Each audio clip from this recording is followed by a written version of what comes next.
All right. Good afternoon to those of you on the East Coast. Good morning to those of you on the West Coast. Welcome to This Week in Pulp Culture, the show in which we bring you up to speed on what happened in the past said week in the world of pulp culture, whether we're talking about film and TV, music news, theater news, tech news, local news, and the like. We try to bring you up to speed so that way you are not left in the wind. I'm your host, Brandon Troy, and of course, I'm not going to be alone in talking about the said topics today. So without further ado, I want to welcome my co-host, Mr. Spillman Trueheart, aka Spills. What is going on, sir? What's going on, ladies and gentlemen? Another great week. The weather's kind of nice. It's not the sweltering August you usually get. It's been nice and temperate. Yeah, fingers crossed. Fingers Yeah, crossed. yeah, that's true. I might have just jinxed this, ladies and gentlemen. I might have just jinxed this. But being having that being said, Spills, as people can see in the background, we do have some things to dive into. Chief of which being Hulu, no longer being a streamer. I'll get into more details about that. There's a little asterisk beside that, but there have been some other things that dropped as well. Whether there've been some unfortunate passings that we had, as well as a ton of film and TV news. So without further ado, shall we dive in? Let's get it. All right, excellent, excellent, excellent. So we're going to start this week's show, as I said, in talking about a couple of passings that we did have this past said week. Beginning on Tuesday, we had actress Kelly Mack passing away. This was announced by her family on her social media. Known for her stint as the character of Addie during the 9th season of The Walking Dead, as well as Penelope Jacobs in the 8th season of Chicago Med. Kelly had initially announced her diagnosis of a rare form of cancer known as, now I apologize if I'm butchering the name of this, but I'll do my best, diffuse midline glioma back in January. According to her family, in the social media post, she lost her battle with the illness last Saturday. She was 33. Moving on to Sunday, the very next day last week, we had the passing of Loni Anderson, iconic actress. This was in an exclusive from the Associated Press. It was revealed that she, just days prior to her 80th birthday, passed away in a Los Angeles hospital following what was described as a prolonged illness, according to a longtime publicist, Cheryl J. Kagan. Kicking off her acting career with a small part in the 1966 film Nevada Smith, starring Steve McQueen. Loni would go on to be widely recognized for a role as the station receptionist Jennifer on a popular TV show WKRP in Cincinnati, as well as her role alongside Burt Reynolds in the 1983 comedy Stroker Ace, whom she eventually married, of course, and later divorced in 1994.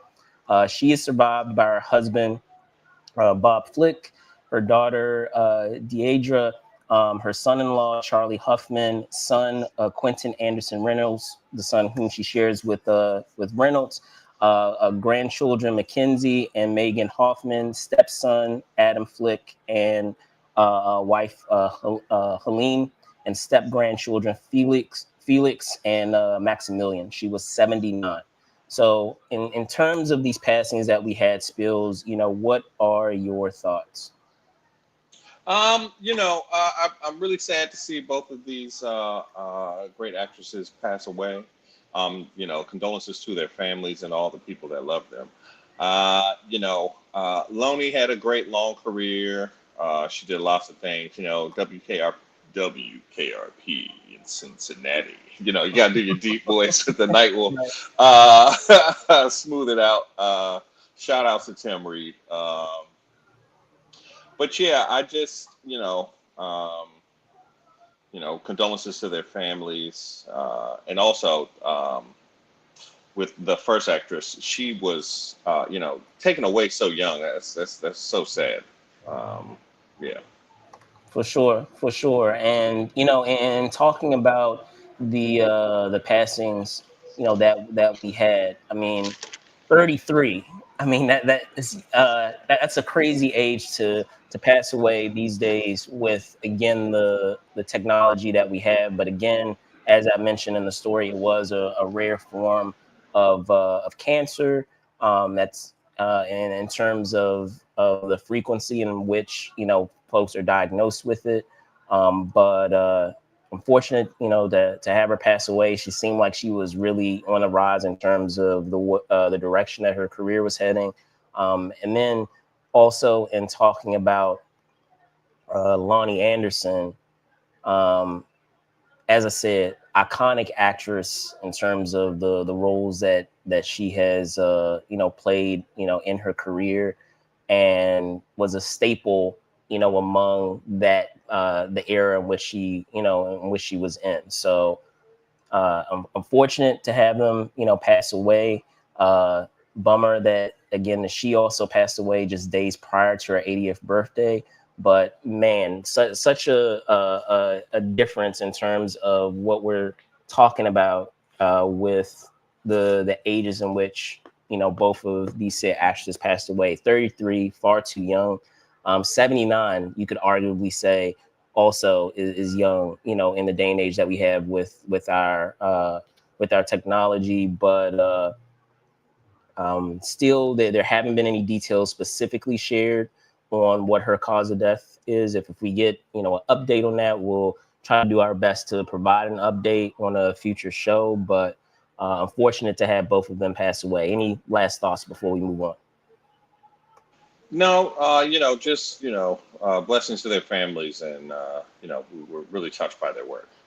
For sure, for sure. And good morning to Sylvia. Good morning, Sylvia. Glad to have you joining us this afternoon, at least where we are, but morning where you are.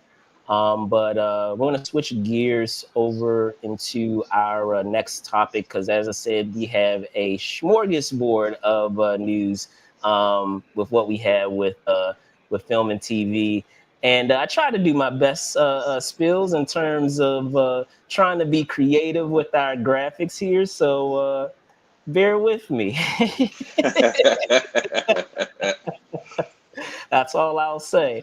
But yeah, switching over to film and TV with our film and TV talk, an exclusive from Deadline on Tuesday. It was revealed that Matt Smith is on board to join Ryan Gosling in Lucasfilm's Star Wars Starfighter. Mia Goth is also on board with Sean Levy directing the pick. Jonathan Tropper penned the script. According to Deadline sources, the film will shoot this fall and is set to bow on May 28th, 2027. While the exact details are vague on who Smith will be playing, sources say that it would be one of the villain roles. A few days later, and this is again in a story from Deadline. It was confirmed on Thursday that director Michael Bay had exited the film Fox Fast and Loose amid creative differences with Will Smith. Still eyeing a production start in 2026, the film focuses on a crime boss who loses his memory after an attack and gradually learns that he was leading a double life as a CIA agent. John Hober, Erich Hober, Chris Bremner, and Eric Pearson worked on the screenplay, and John and Erich Hober wrote the original script after selling their pitch to Netflix. This was also on Thursday, so bear with me. Our other story also dropped on Thursday. It was confirmed by Warner Brothers Discovery that the Batman Part 2 will finally begin filming next year, per letter provided by the company to shareholders, aiming for an October 1st, 2027 theatrical release date. And then lastly, in a story again from Deadline is killing it. In the story from Deadline, this was on Friday. It was revealed that co-writer Laurie Evans Taylor has signed on to pen the seventh installment in the supernatural horror film series Final Destination that launched in 2000. Craig Perry, Sheila Hanahan, Taylor, John Watts, Diane McGonigal, and Toby Emmerich are returning to produce with Warren Zide executive producing, co-written with Guy Busick from a story by John Watts and directed by Zach Lepowski and Adam Stein. The recent installment in the horror franchise, Final Destination Bloodlines, which was recently had come out, saw a $51 million franchise best opening, ultimately surpassing 285 million at the global box office. So spills a lot of things in terms of our film and TV news. To tackle whichever one you want in whichever order. What are your thoughts? Let's start with the Star Wars news. With Matt Smith, that seemed pretty cool. He looks like the villain type. Wasn't he the guy that was in Fargo? Was he in Fargo? Because I think he looks familiar to me. I think he was in Fargo. I mean, the thing that I'm sure many folks will most remember him for is Doctor Who. I mean, right now he's currently, of course, in the what is it, the Game of Thrones prequel, House of the Dragon. That's where I recognize him from. Yeah, that's where I recognize him I from. mean, Yeah. Those are the shows that come to mind immediately for me. But I mean, he's been in a couple of films. He hasn't really had the best success, in the last couple of features that he's done. I mean, I know the Morbius film wasn't really received all of that well. The Terminator, people forget he was in a Terminator film, representing, I believe, if memory serves, a Skynet, like a actual manifestation of Skynet.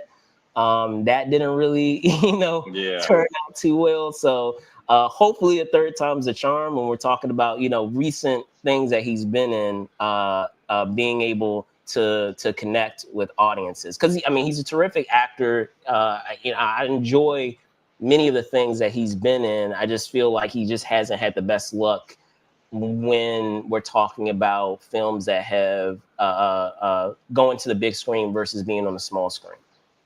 So I imagine he'd be an Empire adjacent villain and not like some new class of villain or Mandalorian. I'm hoping that he's not an Empire adjacent villain, because when we're talking about Star Wars, you want to have something that branches out of everything that we know thus far. At the end of the day, Star Wars, they say it again and again and again, in a galaxy far, far away. If we keep talking about the Empire, then that galaxy is very small. A galaxy is huge. So I would imagine or hope that they're actually branching out to factions or groups that we've never heard of before. Hopefully. Yeah, hopefully. So, but what are your thoughts on a few of the other stories that we had? The Will Smith of it all, or our Batman, or our Final Destination? So the Batman was really crazy. I'm interested in that. I like the walking up Batman, the Batman that show up. He don't run up on people. That's not what Batman do. That's not scary. Somebody run up on you is kind of scary. But somebody walking up on you, it's like, that's what the story. He just walked up on us. Then he beat up everybody. That's just gangster. I'm interested in this new Batman. I like Twilight Batman. That's what I affectionately call him. Twilight Batman. They haven't put the twinkle on him, but I feel like they can. Ladies and gentlemen. So I hope that Twilight Batman maybe gets a third movie even, because that's what I would like to see. The Batman Breaking Dawn. That's what we could call it. Wow. Part 1 and 2, ladies and gentlemen. I can't wait for that. It could. Well, I'll say this. I like what Matt Reeves has done with this universe of Batman thus far. Prior to this film, we had yet to see a Batman film that really highlighted Batman's ability as a detective. I mean, he has that moniker of the world's greatest detective, and yet we've had years and years of Batman, and I feel like, I know he ain't even know Batman. He ain't even know Superman mama was the same name as his mama, but he's supposed to be. No, but I'm saying, detective. like, they haven't really tackled it all that much. I mean, you could For sure. arguably say if you're really being particular that he showed some semblance of his ability to decipher things, and maybe Batman Forever and him, deciphering the riddles, it demonstrated his intellect. But like to actually have instances where we have mysteries and he has to be able to solve them, this was the really honestly the first real indication of that, to kind of highlight that skill set that he had. And it was a nice change of pace from what we had before. And add to that, we had of course, the recently critically acclaimed Penguin series that further expanded that world of Batman. And they have something really cool in their hands. So hopefully that momentum of what they've established in the movie and in that series is able to continue onwards. I am very curious on who they'll have as their villain. I know there's been a lot of speculation out there of different villains that may pop up in the sequel, but hasn't officially been made known. So I'll be curious to see who that is, especially considering that one of them who was actually rumored to be the villain, we now know will get his own film. So that begs the question, maybe he's not going to in fact be the villain. They actually decided to go with someone else. So but excited to finally have it going, because I know forever folks have been wondering, okay, when are we going to get this film? Like, it's going to be years and years and years. Patterson's going to be He won't be in here. Twilight Batman He's anymore. going to be in He'll year just be 15, nighttime right? Batman. That's Yeah, right, he's nighttime going to be Batman. grizzled. He's going to be grizzled veteran Batman by the time we Yeah. get to the next movie. But definitely excited to see it. Once it's in theaters. So, but what about our other two stories? Our Final Destination and Fast and Loose with Will Smith. I really like the Final Destination movie. I've been seeing people on the internet going to that Space Needle and stamping on that glass, tempting fate. Now, I don't think that's a good idea at all, ladies and gentlemen. You people on the internet, I've seen y'all. Y'all play with your lives. I don't understand why people like to play with their lives. But this Final Destination, like, that's the thing that's crazy about this generation versus our generation. We saw the first Final Destination movie, and all of us get out of the lane after that. We like, no, I'm not, I'm not falling behind no truck with logs. That just is crazy scary. But this generation, they scoff at death. They're not afraid. They Death go, Wish, man. Death they Wish. just go and they stomp on that glass. I'm like, no, sir, don't do that. But I think that's great. They revitalized the franchise. I've actually had doubts about that movie, but when I went to go see it, definitely, it captured the old feeling of it, and it added a new twist for people. Like, it's a little bit more destination-y, which is a little bit more stuntastic than just getting out of the lane on the highway, because you go on the highway anywhere. But that just leads to the randomness. But how did you feel about it? How were you seeing this new Final Destination sequel? I mean, I've always been into the Final Destination franchise, just in the creativity that has been utilized and who the supernatural entity is. So because there's so many ways and manners in which you can approach that with this franchise. And it's even mentioned in the article itself with, I believe, one of the producers, and them talking about just the idea that this is franchise is rare in that you're not really reliant upon characters in the franchise. And yes, don't get me wrong, shout out to the late, great Tony Todd. He was a terrific component of this franchise. But I'm just saying, in terms of the ensemble component to it, you're not relying upon franchise figures to continue this franchise. You can still loosely have some connections, but still approach it with a brand new set of characters, which I'm sure on the film production end is terrific, because that means that you're not tied into paying certain franchise players tons and tons of money if you keep asking them to come back again and again and again. You know, Jamie Lee Curtis. you're able to refresh that by bringing in a new set of actors. But I will say this: with the last franchise, I was impressed with the fact that they didn't really step on what came before, but yet they still figured out a creative way to open up the franchise Yeah, where now, you know, the sky's the limit. They can go into any decade, they can go into any era, they can go into any setting, like which opens things up a bit where you can, like I said, you can technically do another installment of the Final Destination franchise, but you can have it be a period piece. Like, it doesn't have to be current present day. It could be in the 60s, it could be in the 70s, the 80s, wherever. So and still, with all of that, still loosely be connected to the overall plan that death has, right? Of kind of the domino effects that go into play of now that we know this idea of it passing through bloodlines and things like that, and the yeah, ripple effects of all of that. yeah. So I'm excited to see, you know, what they have coming next, and what will be the main accident for the next Hmm. next film, because they've done, I feel like they've done a lot of things, and to the credit of the last film, it felt fresh enough where I didn't feel like, because that was a concern of mine even before that movie came out. It was like, okay, they've done pretty much every type of major type of accident that you could think about, whether we're talking about, you know, airplane, or, you know, a highway accident, or a roller coaster, or, you know, NASCAR. Like, it's a whole bunch of things that I'm like, okay, what else do you guys have that you guys can do to revitalize this? And to their credit, they did. So but the fast and loose of it all, what are your thoughts?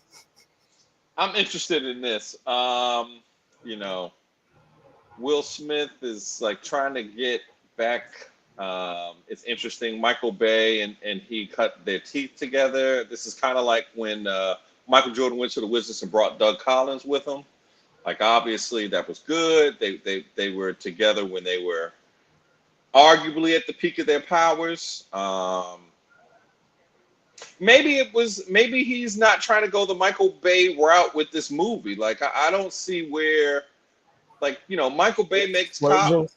Yeah, I mean, how you going to No, have explosions if you used to be a CIA agent? This is more intrigue. I think he's trying to round peg Michael Bay. Michael Bay don't make those kind of movies, really.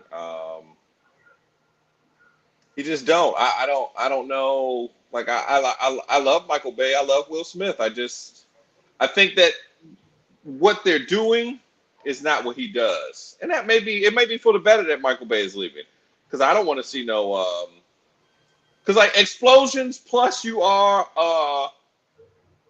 confidential informant at the same time, that really don't work. Like, that doesn't seem grounded in reality. Like, you know, if they were having a bunch of explosions, so you know it works for Bad Boys, but you know they were one kind of people. So I don't know. What do you think? I mean, I could see how explosions will be involved, and of course I joke. You know, of course I joke because I'm, you know, there's more to Michael Bay than explosions. But let's be honest, that's a very big staple of, or calling card of his, is the fact that he likes explosions. So you can't deny that. But I mean, the synopsis says that it's a crime boss that is leading a double life, also as I guess what, a spy agent, or a CIA agent. So I mean, if you're a crime boss, you know, you're a part of this huge criminal empire. There may be explosions involved if you are fighting against other crime lord rivals, I suppose. But I don't know. Maybe as you said, Will is looking for something a little different in terms of the approach with this film. So who knows what that is? But as you said, you know, they've collaborated before in the past, so it's it's interesting. I'll put it this way: that you have an instance like this where they're not able to see eye to eye when they demonstrated in the past that they have been able to successfully collaborate together, and in those collaborations create products that a lot of people like. So Yeah, I just, I hope that it works out for this movie with Will. You know, he is the man. He still is the man. We didn't like the album too much. I feel like we're past that, Willard. I'm sorry, Willard. We're past that point. But it's cool. I feel like the problem is Will's at the point where he has to have the deeply introspective album. But where he is as a star, he can't have a and it's deeply right there, introspective but I album. don't know if It's he's like, willing. it's like he's got It's right there. he The will make so materials, much money. the It's like materials right there, but I don't know. I don't know if he's. Yeah, it's, maybe he's not willing to dive into that rabbit hole. But yeah, it's right there. You're yeah. right. But You're right, and people will buy it because people they will buy it. People because will they will buy be it. curious. Because they will be Yeah. curious. But yeah, I don't know. But what about you guys out there? I know we talked on two stories just now and talking about the unfortunate passings that we had prior, as well as, as I said, this lineup of film and TV news, or smorgasbord, if you will, of film and TV news that happened over this week. Let us know in the comments. Are you excited about the Batman 2 finally announcing its release date, or even the news that we had about Final Destination, about it, getting underway with this next installment, or Star Wars adding the Star Wars universe, adding Matt Smith, or even what we were just talking about now with Fast and Loose, and the the creative divorce, if you will, of Will Smith and Michael Bay. So let us know down below. But we're going to move on to our main topic, and this is regarding what we have with streaming. As let me bring this down. But yes, with our main topic that we had here with streaming, as Hulu is ending as a streamer. And as I said at the top, there's a little bit more to this. So let me get into a little more detail, about that. And this is in a story from Variety on Wednesday. It was revealed that Hulu will no longer function as a standalone streaming app. Instead, Hulu will be fully integrated with Disney Plus, and will be available as that full integration package in 2026. According to a Disney rep, customers will still be able to buy a standalone Hulu subscription, as well as a standalone Disney Plus plan. In addition, Hulu will also become a global general entertainment brand. Starting in the fall of 2025, it will replace the Star tile on Disney Plus internationally. So, Spillman, your thoughts on this news that Hulu is kind of, sort of ending, especially particularly in its solo capacity, but will be reimagined as a component of the Disney Plus, or say the Disney brand, by being added with Disney Plus. Ladies and gentlemen, I am actually pretty disappointed because we have been falling for a scam this whole time. When you like can get a free trial or something and you make a new email? That's what they was doing with Hulu, because they was getting your extra $9 a month, because you can't pay for it without the ads. If you're gonna pay for it, you might as well pay for it. So because the shows on there you can see on Disney Plus, it's been like that for at least a year, that you could just click right into the Hulu stuff without even have to go over to the other app. But they still been collecting that money from us. We see what you're doing, Disney. They said y'all keep making emails, well, we gonna make an email on y'all. So it's sad to see Hulu go as a standalone, kinda, but they were kind of redundant. Like, this is what Disney Plus was supposed to have been from the jump. Disney Plus should have been the Disney umbrella. I don't get why they had multiple different apps. Just put it all in one place. You know, it's funny how we went to the cable world and it like diversified, and we went to the stream world and it diversified, and now it's kind of going back to 3 channels again. So I think welcome back to 3 channel world. Do you think we're back to 3 channels? Good question. I mean, I'll just say, it was bound to happen at some point. I mean, with Disney buying a 20th Century Fox, along with that came, having full control of Hulu. So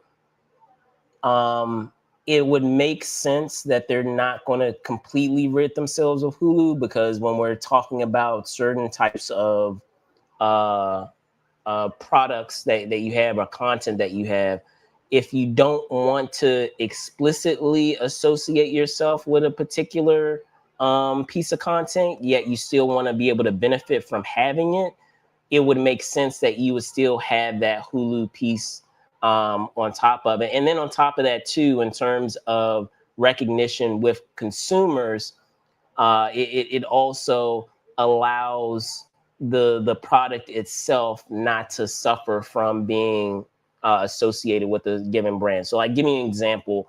We have Alien Earth. We have that IP of Alien, the Alien franchise, coming as a TV series, and it'll be premiering, I want to say, Tuesday, this coming Tuesday.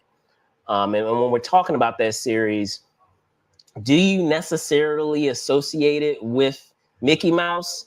No, not at all. So by having it being with Hulu, it would make sense to have it still, paired with Hulu versus having it under the Disney Plus brand. Because, I mean, don't get me wrong, we do have some mature content under Disney Plus, but do you honestly see face huggers and chest bursters under Disney Plus? No. Right on Mickey face. Right No, on Mickey you face. I see, want to see Mickey like, and this isn't. And what's this? this isn't like a brand new type of strategy. I mean, Disney has done it in the past when we're talking about other companies. Like one that comes to mind, I want to say is Touchstone. Was affiliated with Disney Plus, and in doing so, when you have these brands that may not necessarily want to associate themselves with a particular IP, but they still want to be able to benefit financially from it, they'll have other subsidiaries that they'll have that will be associated with that particular IP, even though they have full control of that said subsidiary. So makes sense to me, especially that they didn't, like I said, that they didn't completely get rid of Hulu, that they decided to keep it, and it, like I said, it's just a kind of change of I guess position, if you will. I mean, it still exists. As I said, it just doesn't exist in a solo capacity. So ending, kind of, sort of, but not really. now Um, my Roku remote is almost totally obsolete. I just have one button that goes somewhere now because it's got the old HBO Max on there, but it went back to HBO Max, so it's back. So maybe it will come back. Maybe it will come back. So maybe. But maybe. that is gonna, believe it or not, it's gonna wrap up this edition of This Week in Pop Culture. We had a relatively short The show. dog Sometimes days of it's like summer, that. ladies and gentlemen. There's no sports to Sometimes it's talk like that. about. Sometimes it's not. You But know. I'm gonna put it over to you, Spills. Can you tell folks where they can find you? Yes, ladies and gentlemen, you can find me at Truly Spill on Instagram. I'm there. We can talk and enjoy ourselves and have fun. We have a good time. It's lots of things going on. Shout out to the Clips last night. Y'all had a wonderful show. Me and my brother did the Clips thing, and we were brother powering. We were like, yeah, brother power. So how about that? For me, I am your host, Brandon Choi, co-creator of bring this up here in a moment. Co-creator of Movers and Shakers Unlimited. You can find me at Brandon Choi ENT on X, and then Brandon Choi _ENT on IG. I did want to make the announcement. I made it last night when we were talking about Dexter Resurrection episode 6. I also want to give you guys a heads up that next week we will have the premiere of Game Over, the Alien Earth podcast.